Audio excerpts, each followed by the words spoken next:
KC News. News Talk 610 AM and 102.1 FM. KVNU.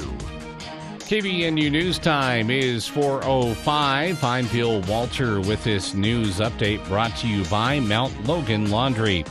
The Boys and Girls Club of Northern Utah held their first golf tournament at the Logan Golf and Country Club to raise awareness and funds for a Cache Valley Clubhouse on Monday. Jenny Scholes, the Boys and Girls Club administrator, said they had just the right number of teams and it was a nice day for golf. Scholes was very happy with how well the tournament went. Central Milling of Logan won the tournament. The team members included Bob Payne, Lynn Perry, Brendan Dennis, and Hunter Payne. Several area businesses donated merchandise that was given away at the luncheon. Scholes says they brought in $21,401 from the tournament and the drawing. The money will be set aside until they find a suitable building that they can turn into a clubhouse. The Boys and Girls Club is a youth program that helps thousands of young people nationwide, as well as Box Elder and Cache County youth who could use growing experiences. Currently, the organization works with some 2,000 young men and women annually from kindergarten age to 12th grade in Box Elder and Cache counties. There are approximately 20 staff members, mostly volunteers, who help guide school-aged children through meaningful experiences. KVNU News Time is 4:06. KVNU weather for tonight. Partly cloudy skies is our forecast. Slight chance of showers and thunderstorms this evening. Then mostly cloudy, rain showers likely, and a slight chance of thunderstorms after midnight. Low in the mid-40s. Chance of rain showers and a slight chance of thunderstorms in the morning tomorrow. Then a 50% chance of showers and thunderstorms in the afternoon. Partly sunny, upper 60s for the high. It's been to 71, and it's 71 degrees right now at KVNU. KVNU weather brought to you by Polylift Concrete Raising and Piering. They will stabilize, lift, and eliminate further settling by using Magnum Piering products to save you big money down the road. Polylift Concrete Raising and Piering are the foundation lifting experts. Visit poly-lift.com to schedule your free assessment or call or text 435-999-9309. Polylift is locally owned and operated. Hey, get prepared for the hunting season. Did you remember to bring your hunting gear, your sleeping bags, and coats into Mount Logan Laundry? With their 55 and 80-pound washers and dryers, they can do any job. And while you're at it, bring in the comforters and blankets and get ready for the colder months ahead. Try Mount Logan Laundry. For a few quarters, you can use their large-capacity washers and dryers and be done in no time. Free Wi-Fi and drop-off service. They're at the corner of 5th East and 9th North in Logan, or in Brigham on the corner of 1st East and 7th South. Mount Logan Laundry really is the cleanest spot in town. KVNU News Time is 4:08. Cache County search and rescue teams were dispatched to the Jardine Juniper Trail to rescue an injured hiker yesterday afternoon. The woman was with a group when she reportedly fell. According to emergency radio traffic, the woman in her mid-70s had hiked almost 5.5 miles to the famous tree when she became lightheaded and briefly lost consciousness. She fell forward and sustained a deep laceration to her face. Members of the hiking group were able to call 911 and report the accident. SAR team set up a command center at Wood Camp near the trailhead about 10 miles up Logan Canyon. Rescuers hiked up the trail and located the group. At the same time, a medical helicopter was also dispatched to the scene. They were able to hoist the injured woman off the mountain and transport her back to the command center. Paramedics reported the woman was alert and conscious throughout the rescue operation, and crews transported her by ambulance to Logan Regional Hospital with non-life-threatening injuries. And Mayor Holly Daines has taken the unusual step of publicly endorsing the re-election of incumbent Logan City Council members Amy Anderson and Ernesto Lopez. Daines said in a Facebook post dated October 4th that she was supporting the two existing Logan City Council candidates. She said both are thoughtful, responsive members of the council and community. Their leadership and dedication has been a valuable asset to the city.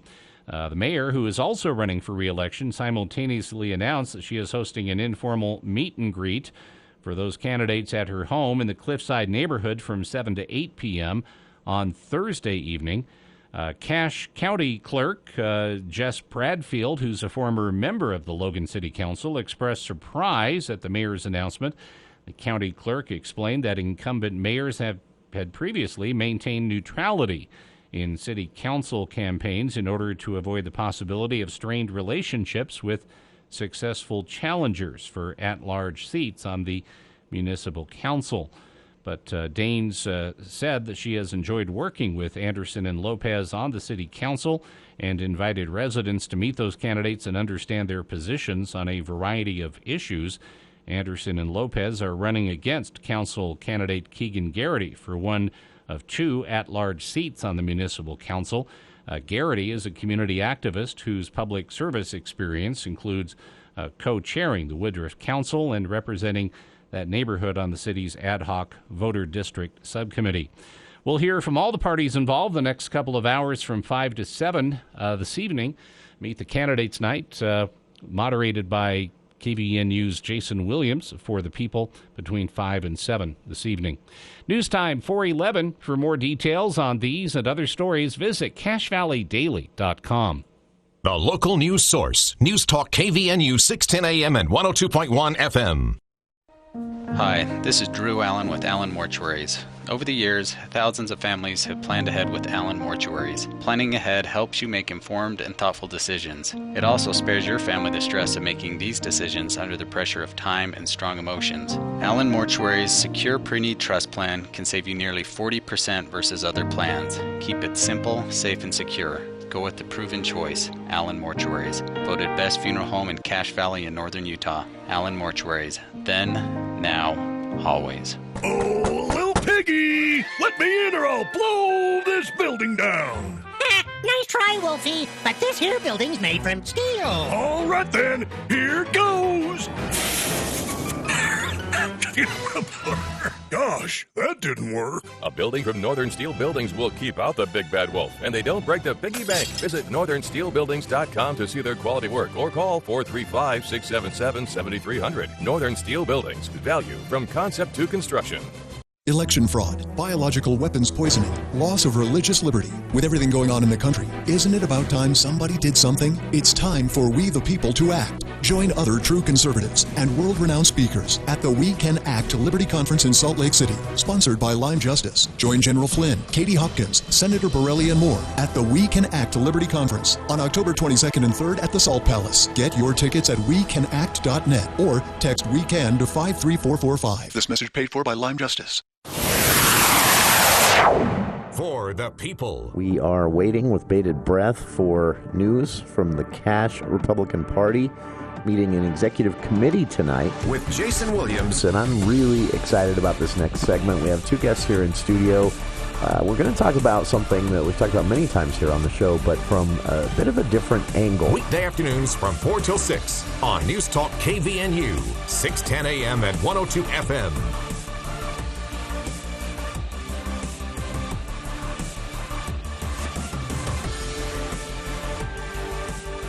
Welcome to KVNU's For the People. It is Wednesday, October 6th. I'm Jason Williams. Bill Walter with us as well. And we are going to be broadcasting live from Logan City Hall in about an hour from now.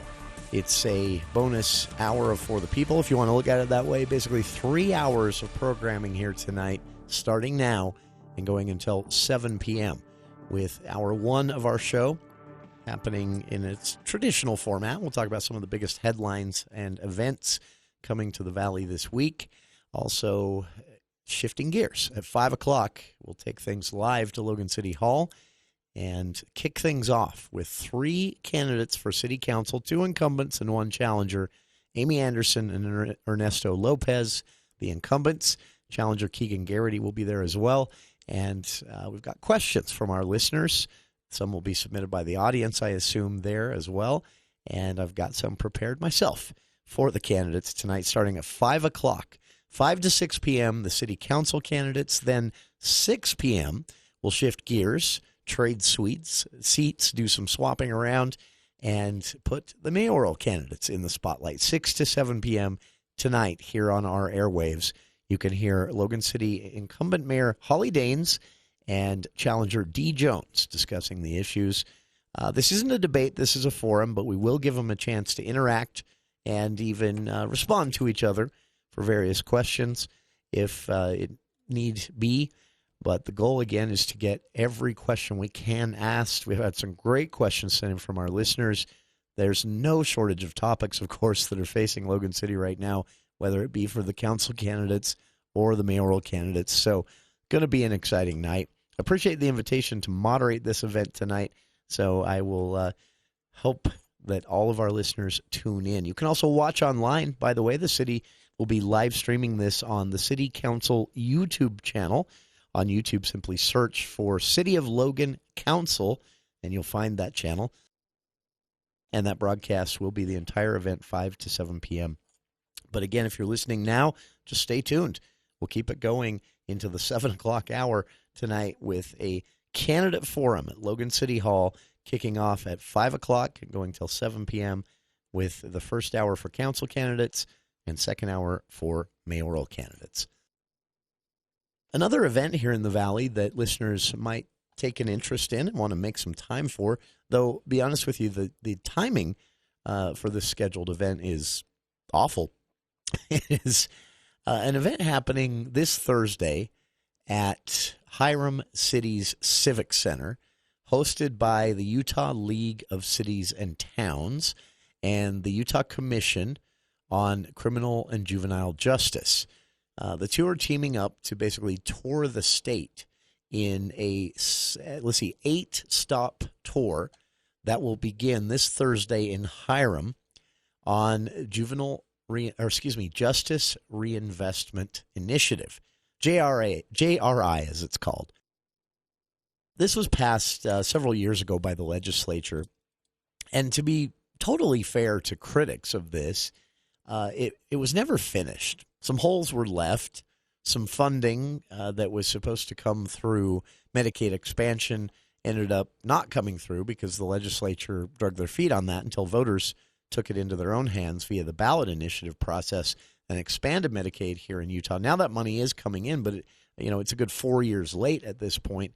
And the Justice Reinvestment Initiative was really hampered by that. And not only was the overall concept and original set of bills passed hampered, but there was a downstream negative effect in the legislature kind of kicking this can down the road, getting the ball rolling, and then just kind of getting distracted by other things for 4 years, I guess. What happened is the Justice Reinvestment Initiative, the goal of which is to prevent recidivism in our state prison, our county jails, anywhere you can think of, and to do so by changing things up a little bit, getting people into treatment rather than just jail time and things like that is one simple example. But it did hundreds of things, all great ideas, in my opinion, but it required money.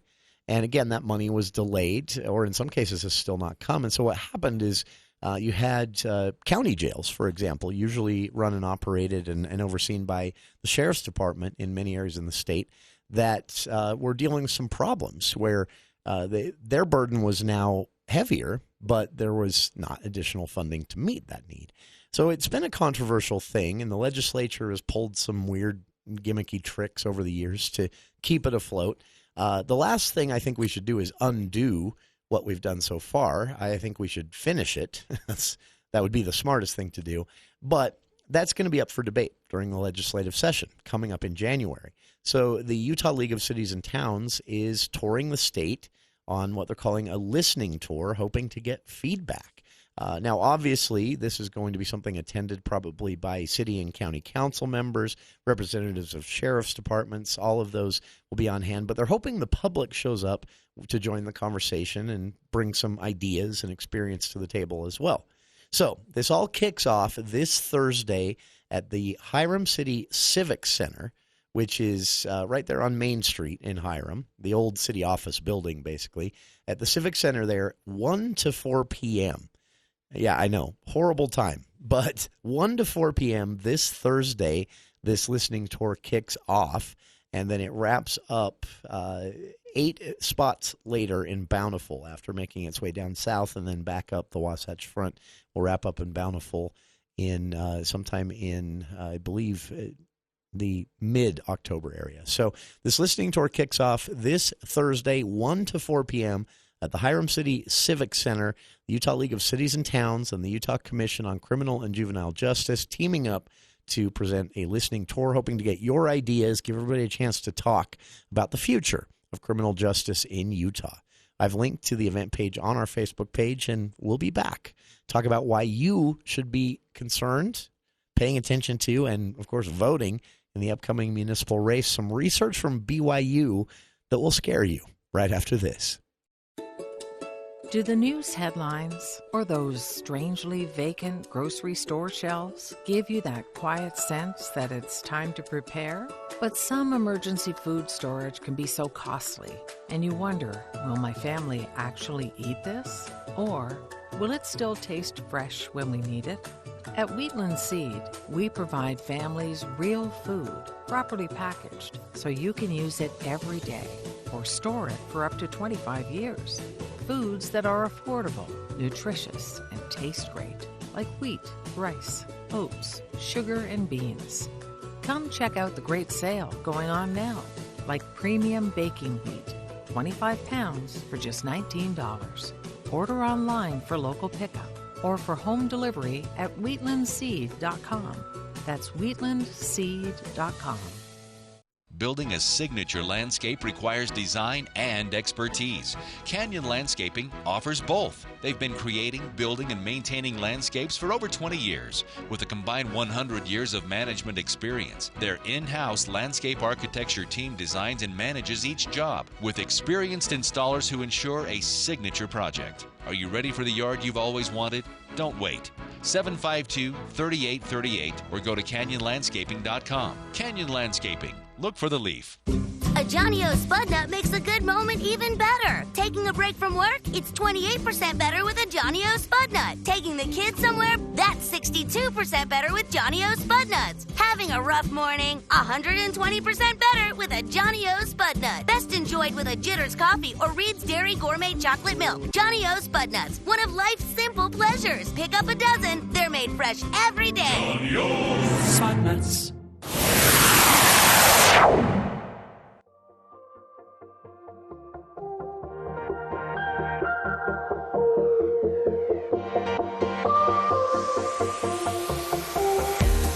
Welcome back to KVN News for the People.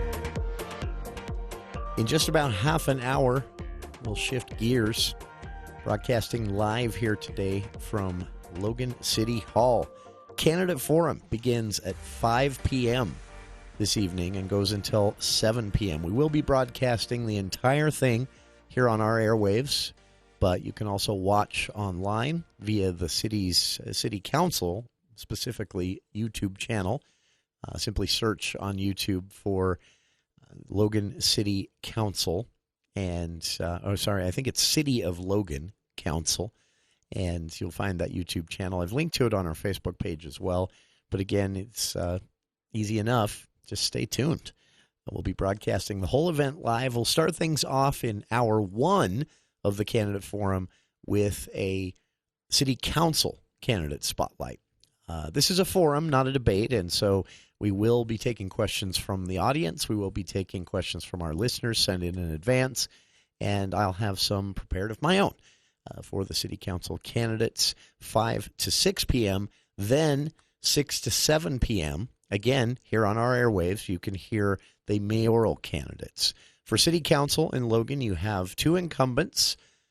That is Amy Anderson and Ernesto Lopez, and a challenger, a newcomer, not to running for office, but in this race, and if elected, would be a newcomer to the council, challenger Keegan Garrity.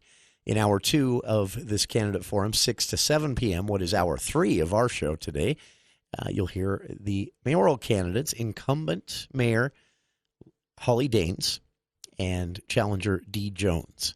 So again, questions have been sent in advance by our listeners. Those in the audience in person tonight will have a chance to ask questions by handing me cards.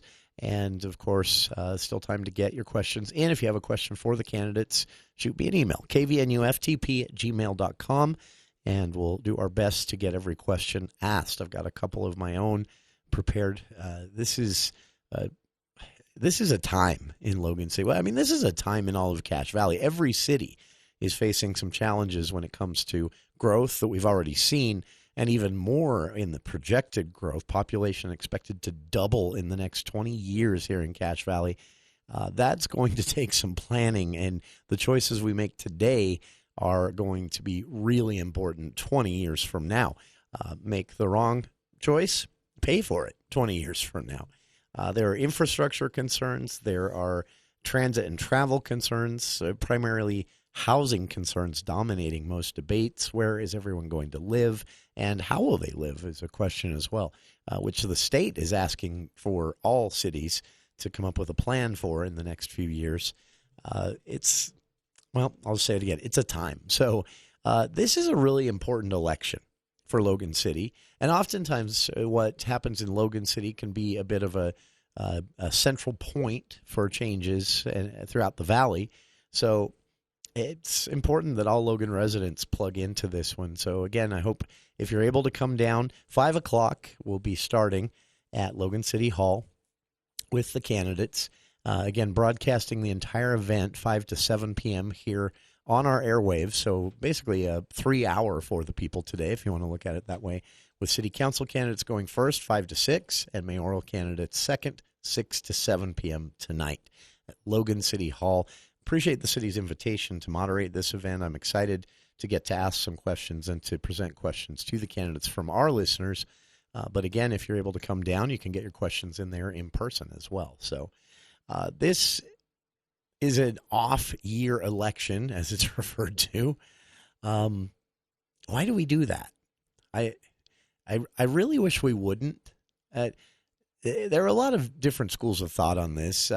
Some have argued, political scientists even have argued that it's a good thing that off-year elections allow people to, stay out of the bog of a presidential race. And if you watch the last two, you can see what they mean.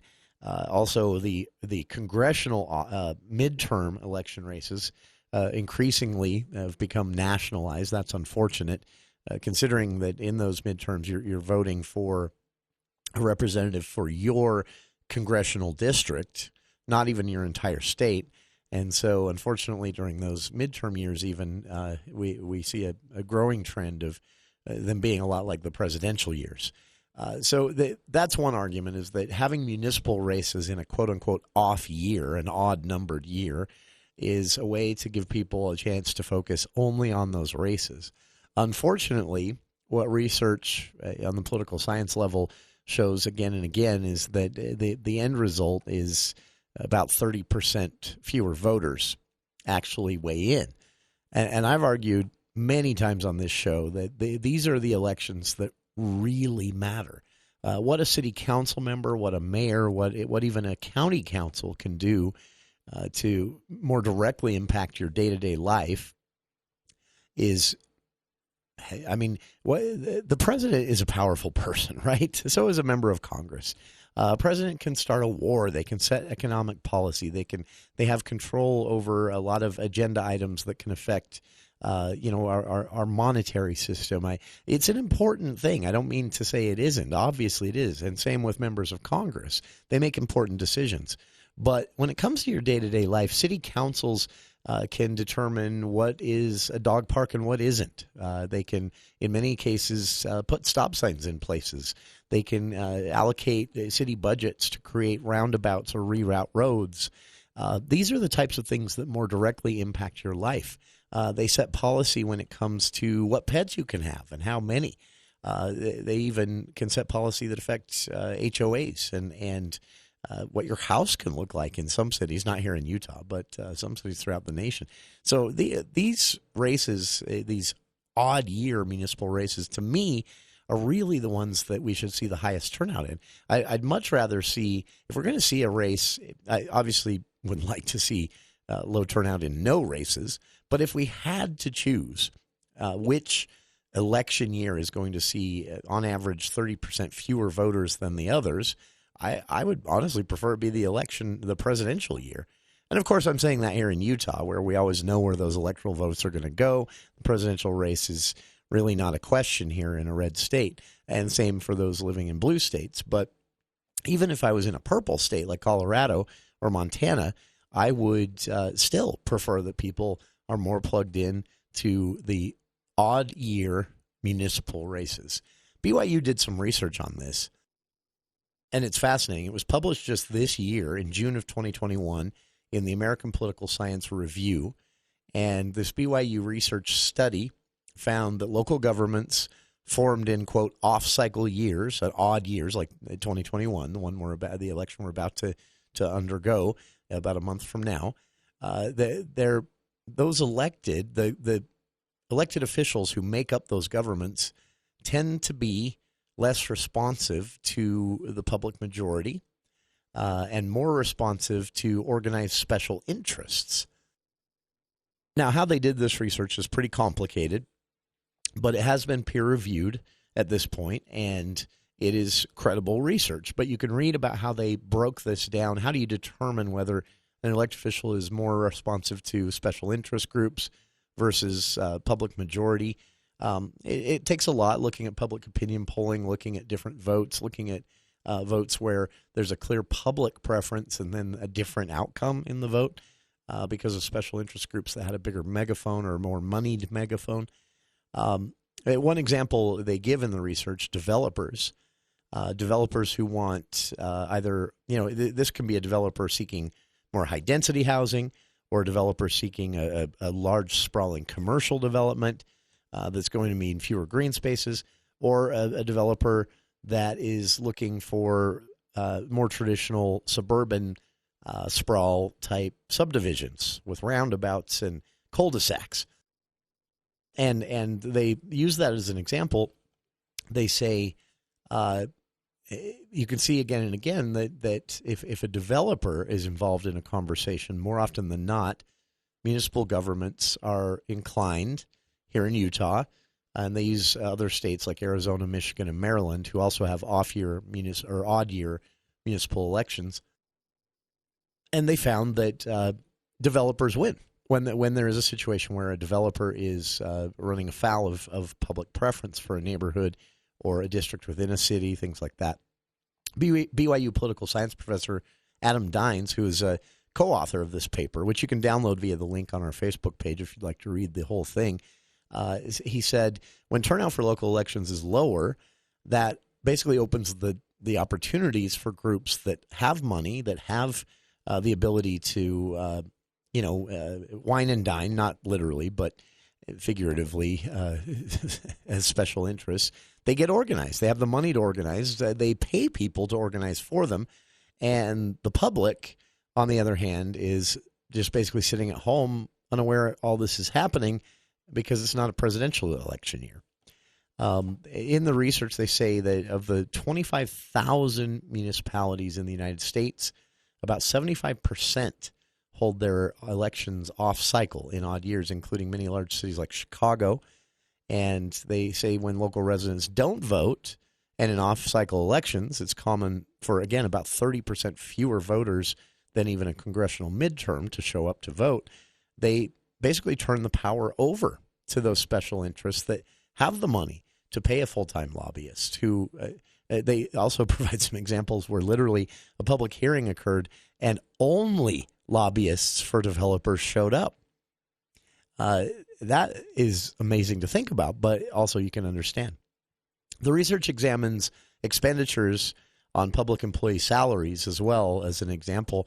They looked at 1,600 different cities across the U.S. They looked at their public spending on public employee salaries back to 2012, so many years, and they concluded that cities that were a little more frugal with their money would spend less on public employees because of public employees rarely have anyone to speak for them. So basically, city employees would go years without raises, and oftentimes the city would find itself having a hard time attracting talent, highly educated individuals to serve in key roles.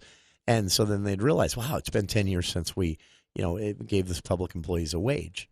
The study also looks at debate and the number of issues that make it into a municipal race for discussion, and found that they obviously much lower number of issues discussed and debated in different forums and debates throughout Utah even than there were in the congressional years. And so they conclude from all of this that if municipal elections were to move to on-cycle years, that would bring more voters to the decision-making process and kind of water down the influence of well-moneyed special interest groups and their lobbyists. Makes sense. Check it out. I've linked to the article from the American Political Science Review. This is BYU research that was published in June of 2021 showing that the negative effects of this typical near 30% fewer voters that show up in the odd year municipal elections as opposed to on-cycle midterms and presidential years. Check it out. I've linked to it on our Facebook page, and we'll be back with more of For the People heading into our candidate forum live from City Hall starting at 5 o'clock after these headlines with KVNU's Bill Walter.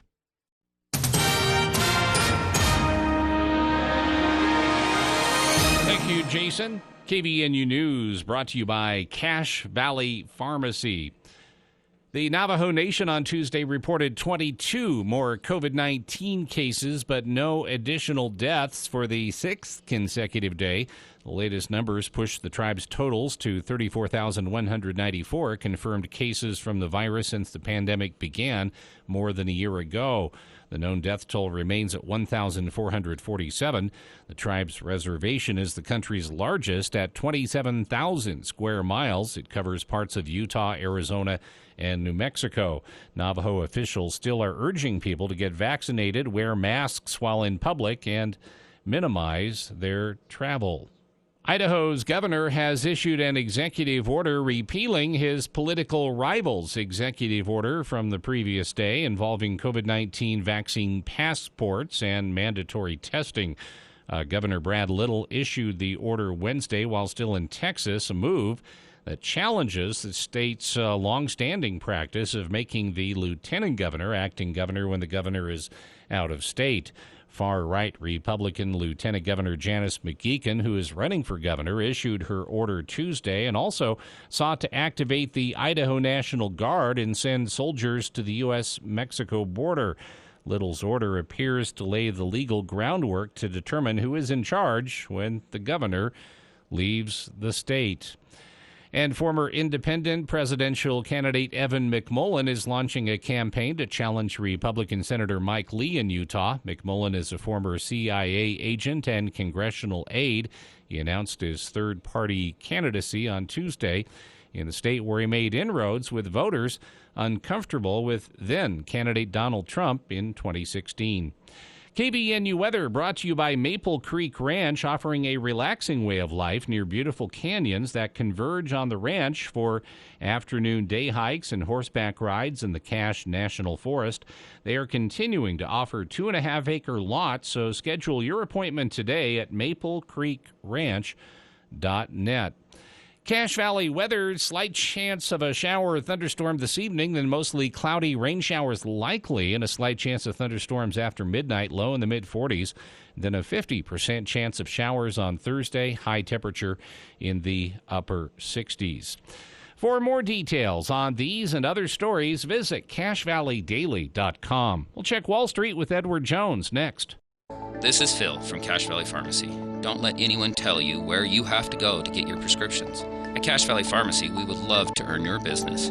Transferring your prescriptions is as easy as one phone call. Cache Valley Pharmacy offers free delivery valley-wide with compounding services and the best prices. We are the choice for prescriptions.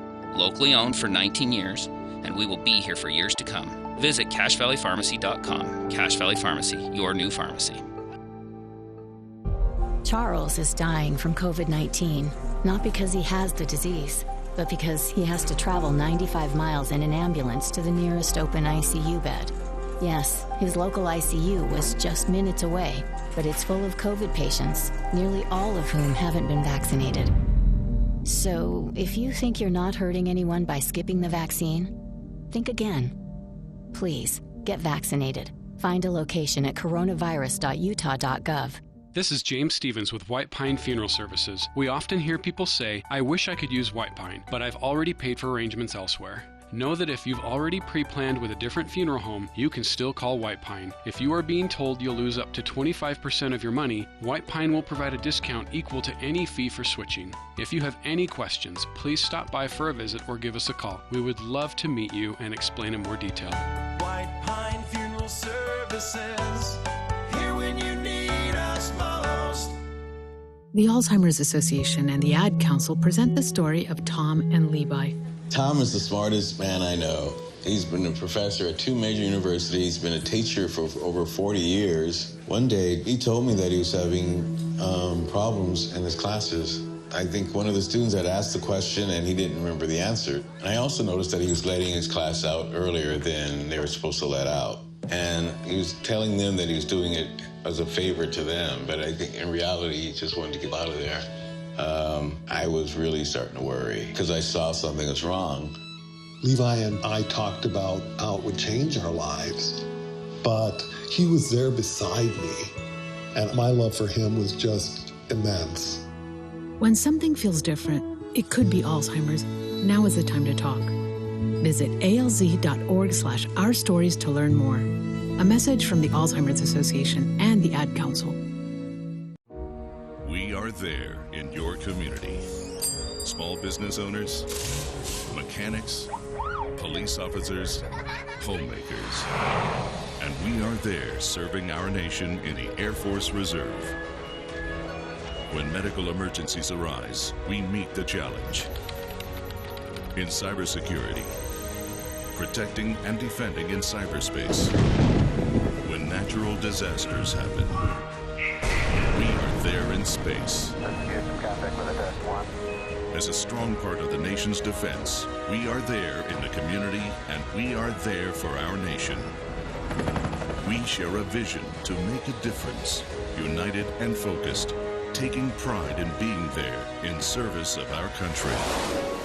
We are Reserve Citizen Airmen, and we are there with over 180 different jobs to serve your country. Air Force Reserve.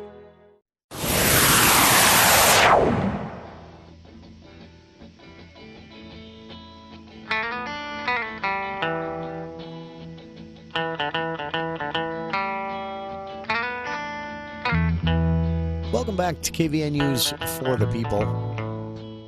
Just a reminder, in about 25 minutes, going live here at Logan City Hall for a candidate forum. We'll broadcast the entire 2-hour event out on our airwaves here on 610 AM and 102.1 FM, also online at kvnutalk.com.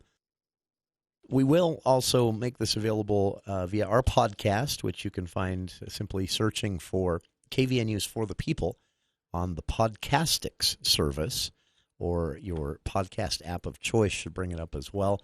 We'll make this available afterwards. But please, if you can, get down there in person.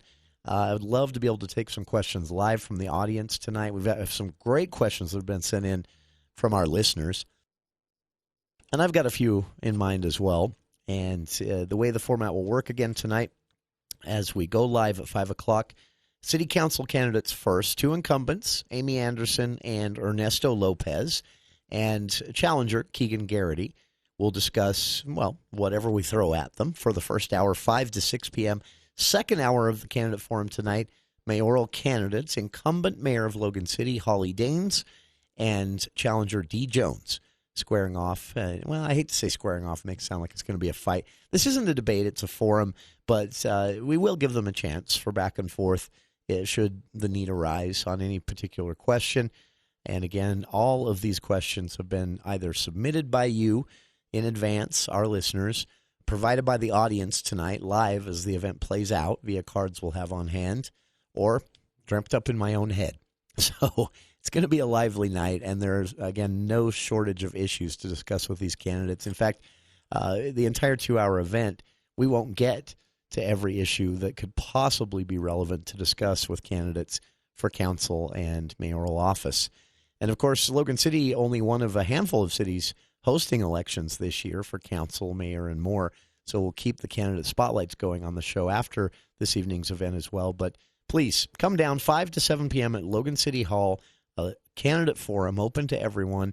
We'll also broadcast the entire event live here on our show coming up in just a short amount of time. So before we get to that, though, a lot in the headlines today to discuss. And I wanted to point everyone to this. Obviously, drought and water have been on everyone's minds this year. A lot of concern. We're actually, it's interesting. We're expecting, the forecast says that a pretty decent amount of moisture is coming our way over the next several days. It might even possibly snow next week, maybe.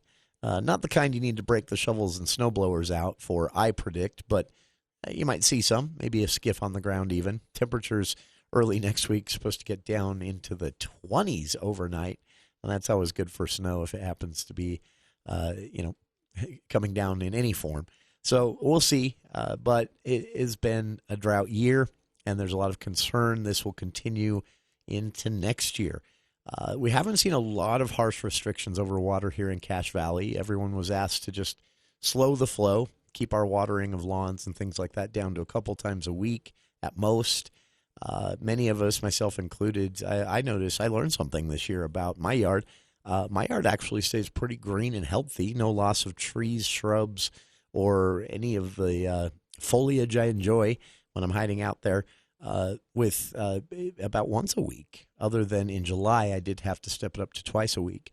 But in June, August, and September, once a week kept things looking pretty nice, actually. So there's obviously room for water conservation, cutting down how much we use. And we've talked here on the show before about those troublemakers in the southern end of the state, the St. George area and Cedar City area specifically, where water use is not only higher than the rest of Utah's average, but nearly double the national average.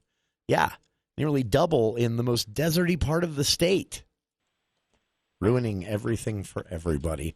It's part of the debate over the Lake Powell pipeline, though, that I think is legitimate. If the state is talking about investing, millions of taxpayer dollars in this Lake Powell pipeline, and people are now saying, we're not even, maybe we should talk about water rates. Maybe water shouldn't be so cheap in the St. George area. Maybe that would discourage overuse. Maybe the city should say, look, we don't need lawns, and maybe we could do with a few fewer golf courses.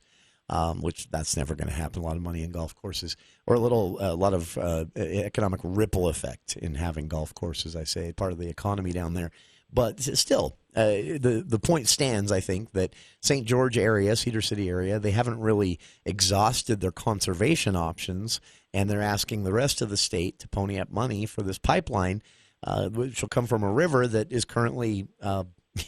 Lake Powell is currently 65 feet below its average levels. And we talked to a professor here on the show back in the summer that said the estimated water coming out of the Colorado River is the numbers they're using have been faulty for 100 years, saying we're fighting over water that doesn't exist. So all of this, I think, is relevant, but it doesn't mean that there aren't some rays of sunshine. One of them reported at CacheValleyDaily.com this week, and I've linked to that story on our Facebook page. KVNU's Craig Hislop had a chance to talk with Utah State University and representatives of Southern Utah University. It happened at the SUU farm, basically, in Cedar City. This project that Assistant Professor of Agriculture Matt Yost of USU explains has returned some very promising early findings, and the project was research into crop growing, agriculture, where nearly 80% of Utah's water goes, and doing it in a way that yielded some real long-term benefits, not only for the crop production, but also for the amount of irrigation required. He said that Yost said that, outside of droughts and water conservation concerns, irrigation is actually one of the most expensive parts of agriculture in general. The systems, the upkeep, sometimes the water itself can cost a lot of money, additional costs. And Yost said it's about twice the cost of a normal system that farmers put on their center pivots, And so it is an additional cost, this system they tested. But what they found is that the farmers at their farm and others throughout the state that experimented with this as part of the research project saw advantages that in one season more than offset the doubled costs of this irrigation system. If you want to see it, there are some great pictures at SUU and USU's website that I've linked to on our Facebook page. And, of course, a full story on this at CacheValleyDaily.com from Cache Valley Daily and KVNU's Craig Hislop. And Yost said to describe this, he said an example of how this system worked. It was on display inadvertently at a very large farm in Iron County. They converted about 80% of their center pivot irrigation system. If you're not familiar with that, it's hard to explain, but they converted it to this new experimental technology. And what they found is that it, again, saved them so much money in upkeep and water usage without reducing their crop output, the growth, that the costs of the system, had they had to pay for it, this was part of an experiment, so they didn't, but had they had to pay for it, the costs of the system were more than offset in one single season. This research project, again, being conducted by USU graduate students and faculty at the Southern Utah University Farm in Cedar City, and it has been winning some awards. Actually, Yost was recognized as the Graduate Research Mentor of the Year because of this project and others. But the goal of this, again, is, and it's such a simple thing, if you see how this irrigation system is designed, it basically gets the water lower to the ground, so there's less overspray and evaporation. It also has a different mechanism for moving through the field that allows it to not get hung up, but also move a bit quicker while supplying the same amount of irrigation depth. And it's really, really cool to see. This research, again, happening right here in our own backyard and at Southern Utah University's farm, is something that could be the future of irrigation. Yost also teaches classes, by the way, on improved fertilizer and irrigation practices in general via the USU Extension, so a resident expert on this. And you can check out this new water system, which, again, with these results, is likely going to be commercially available and put into use by farms even outside of Utah in the near future if these results hold up in additional trials. But less water used, crops the same, produced volume-wise, and saved everyone money, despite the fact that it's nearly double the cost for the system itself in a one-time expense. This is the future. Again, about 80% of our water here in Utah is used by agriculture. If we can cut that back without cutting back on agriculture and that way of life and that way of making money for so many families here in Utah, we can greatly reduce the stress of even what might be a multi-year drought year coming up next year. Fingers crossed that isn't the case. But check it out. A link to the story on our Facebook page, or you can find it at CacheValleyDaily.com. USU irrigation study in Cedar City, reducing water without reducing crops. We'll be back right after this. NMLS 1817019.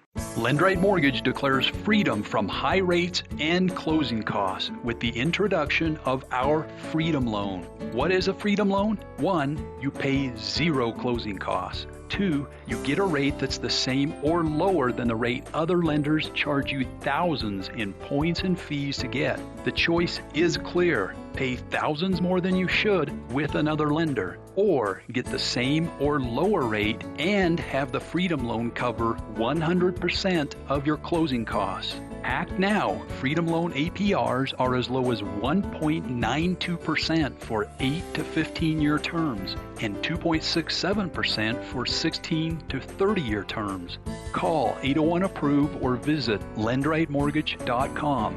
Get a Freedom Loan and say no to high rates and closing costs. Call 801-APPROVE or visit lendrightmortgage.com.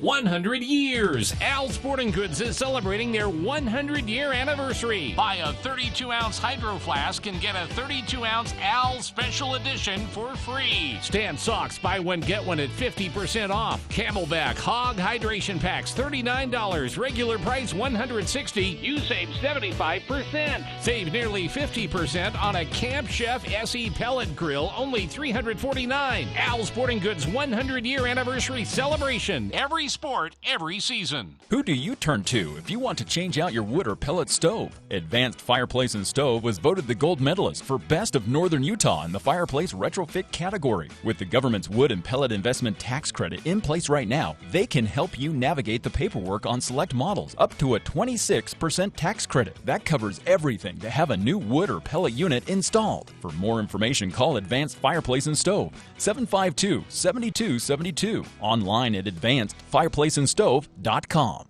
Hi kids! Today we're going to learn the difference between dirty and clean. See this car? It's dirty. Now watch as it goes through Green Gorilla Car Wash. Now the car is clean. To recap, first the car was dirty. Now it's clean. Dirty, clean. You get it? And for only $14.99, get monthly unlimited washes good for any of their washes, including the $18 Jungle Wash with ceramic coating. No one thinks their vehicle's dirty until they see what clean looks like. Green Gorilla Car Wash in Logan, and now their new location in Smithfield.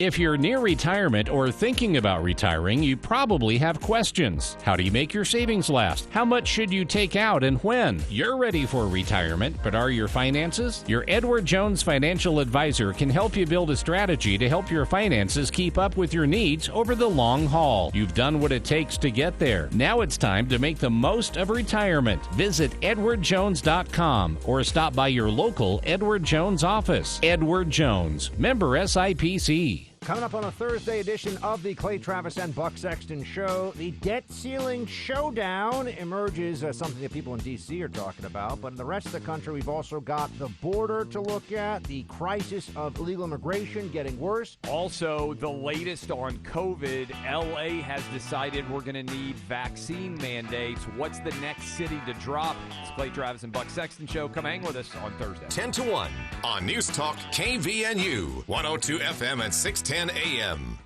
To protect her home and family in a disaster, Karen was willing to wade through water, mud, and insurance paperwork. Yeah, I can do this.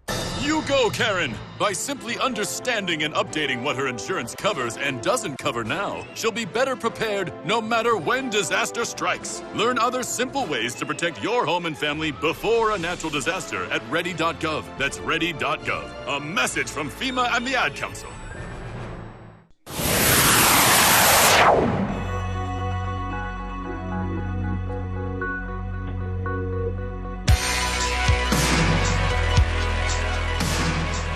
That is it for hour one of today's show. And give us just a few minutes. We're going to transition our way into a live candidate forum at Logan City Hall. This is going to be broadcast for the next 2 hours here on KVNU and online at kvnutalk.com. You can also watch the video via the City Council's official YouTube channel, City of Logan Council on YouTube, to search for that. 5 to 6 p.m., the 3 candidates, 2 incumbents and 1 challenger for City Council. 6 to 7 p.m., the 2 mayoral candidates, incumbent Mayor Holly Daines and challenger Dee Jones. This candidate forum broadcasting live here on our airwaves will be full of questions you sent in previous to tonight's event, starting in just a few minutes at Logan City Hall. We'll also be taking questions from the audience, so if you are able to, make your way down. Get a question in by handing me one of the cards that will be on hand. And I've got a few in mind myself. We'll be talking growth. We'll be talking housing. We'll be talking transportation. We'll be talking the future of Logan City's budget. We'll be talking economy. So many things to ask the candidate about tonight. We won't get them all in, but we'll do our best to make sure every one of our listener questions submitted is asked. And again, this candidate forum begins in just a few minutes, live from Logan City Hall, the 2021 Municipal Candidate Forum here on KVNU Logan in just a minute or two. Stay tuned.